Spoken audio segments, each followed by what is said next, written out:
Hey Wargamers, welcome back to the channel, Death from Above Wargaming. I'm Aaron, coming back with another Hyperpulse uplink.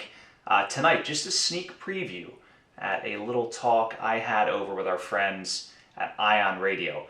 So Ion Radio is a channel that specializes in wargaming content. They do a little bit of Star Wars, they do a little bit of BattleTech. They just recently filmed a really great BattleTech campaign using the Death from Above Wargaming campaign system. It was really cool to watch. If you haven't seen it, check it out. But what we were talking about in this chat that I'm going to show you is Alpha Strike. Alpha Strike campaign. They're going to spin one up real soon. I believe they're actually filming this week, so keep your eyes out for that. So what I'm going to show you, just a couple of clips from our chat. We talked about a whole bunch of crap. So if you want to catch the whole thing, head on over to their channel. Again, that's Ion Radio. Don't forget to subscribe there. But take a look. Let me show you what we chatted about.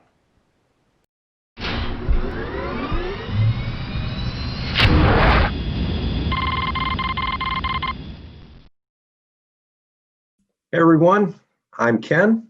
I'm John. We're from Ion Radio. So Aaron, once again, this is absolutely great to be able to have an opportunity to speak with you. So thanks again for giving us an opportunity to reach out and talk about the DFA campaign we managed to get through. You know, overall, I thought you guys did a great job with it. You know, love the music, love the dice tray camera. We talked about all the little things that, you know, you guys put your personal touch on it from a cinematography perspective. So well done there.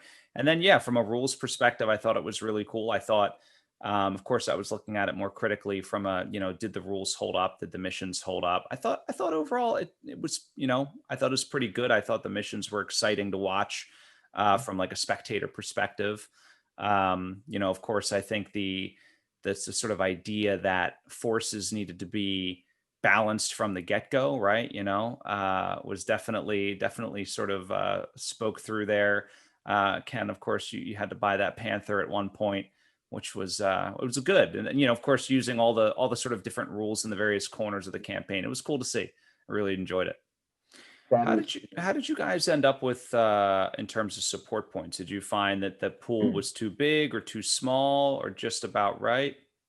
It was, in my opinion, I thought it was just about right. I felt I ran out real quick, but then I also bought a new mech right off the bat. I mean, you know, you're buying sports cars in your free time. I can't account for that in my investing in the Capellan stock market. Yeah, see, it was going down, and you know the cost of Panthers was going up. It's going up. You had to buy.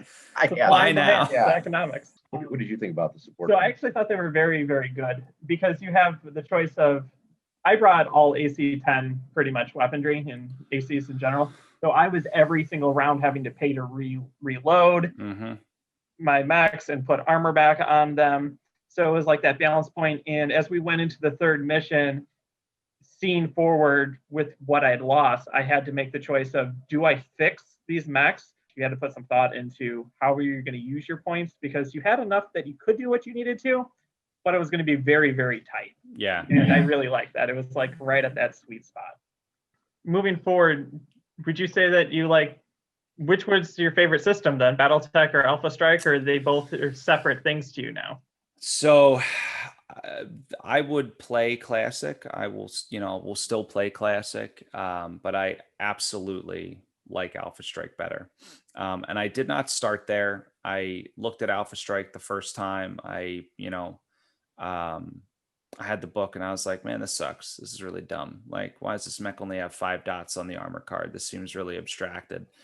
But when you get into it, and again, you know, we've posted up on our website a suite of optional rules that we use, you know, in combination with a couple of minor house rules like the group fire and things like that.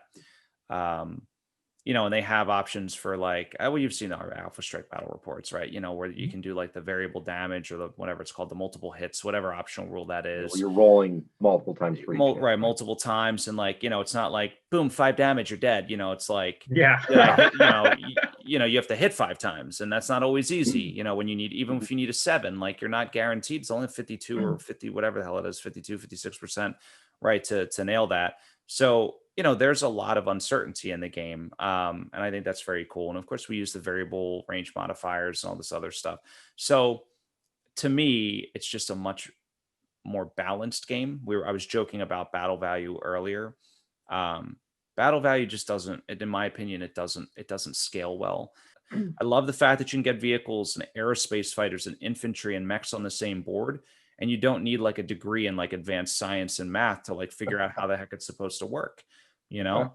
I always encourage people when they're like, no, it's easy to play infantry. I'm like, really? Read the example in the Total Warfare book. Please tell me that shooting missiles from a 28-man platoon is easy. I mean, it's not. It takes like 25 minutes just to shoot one infantry platoon. Like, it's crazy. So I don't know. To me, I think Alpha Strike is gold. I hope that Catalyst evolves it. I think it can use a little bit more granularity.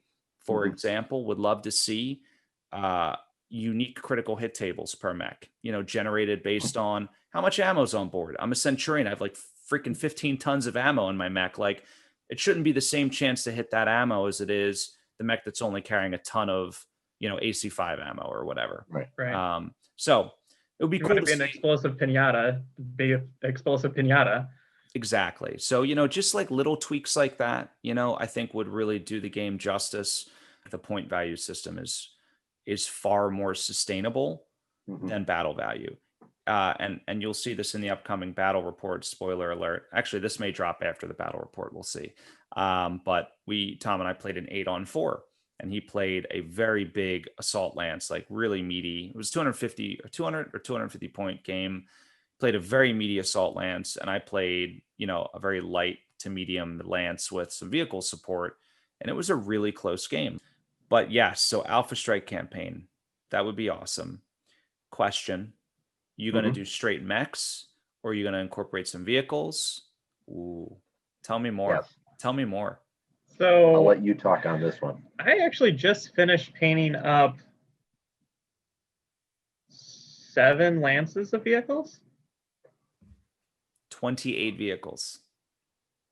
That's a lot. I bought the Ironwind ones, which are, I know I'm getting old, but I do not know how people paint these things. Like, you must need like the giant like magnifying glass, like the thing that like comes down when you're like, working on circuitry. Right. They're so freaking tiny. I basically just like painted them one color, like dry brushed them, and then like put like a dot on their head for like where I thought their visor might be. Yeah. I don't even know if they have visors, but they do now. So, that's about all I could do. It's like when you go see those giant battlefields at Gen Con or something, and they're playing with the 6mm infantry. It's like you look at it's like, that's really neat, but you're holding up magnifying glass and you still can't see it. Yeah, I don't get it. Kind of stuff. Less than Napoleon era like battlefields look amazing. That's true. They do have some really nice terrain. So I've never actually been to Gen Con, but I've been to a lot of local ones. And they had I don't know what the hell it is. Every year it's like some sort of D-Day invasion type thing. Maybe Flames of War, Bold Action, one of those. I don't know, but they're really tiny. And I was just want to like take it over. Like, just like be like, guys, get this crap off the table. We're playing BattleTech on you. You know what you could do is you could put the mechs right on the battlefield while they're playing, and that just could be collateral damage. You're dead. You're dead. You're dead. I win. The laser just streaks across. What's your preferred clan? So I'm a big fan of Clan Ghost Bear. Love the Ghost Bear. Just because they're not D-bags, for lack of a better word. Yeah, exactly. Like they're like traditionally wardens. They're not like warmongering jerks, They've got some cool like mythos going on as well. Of course the MechWarrior 2 Ghost Bear Legacy was very cool too. I'm sure I'm influenced by that, but and then also their history, right? How they settled down in the Rasselhag Dominion or the Ghost Bear Dominion, right? They call it the Ghost Bear Dominion, don't they? Or they call it the Rasselhag Dominion, or both? No, they changed it to the Ghost Bear one, don't they? Later on? Ghost Bear Dominion, right? Well, anyway. Jihad to Dark Age starts blending things. Yeah, I get very confused also. So anyway, love those guys. I think they're really cool. I also like, they're probably my number one clan. I hate Jade Falcon. They're my least favorite clan. You're speaking right to me. That's my favorite clan and my least favorite clan right there. It's great. Guess who this jerk likes? Yeah. This jerk here God. is a falcon. Ugh. I know, right? Well, we'll definitely be in touch then, right beforehand.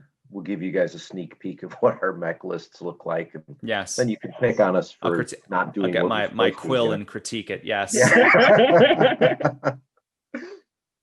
But yeah, I think we pretty much covered everything we wanted to do. Cool. Again, Aaron, thank you so much for letting us reach out and spend a little bit of time with you again, and especially with the fact we had a blast playing through the campaign, and it was a real pleasure for us to be able to put it on our channel.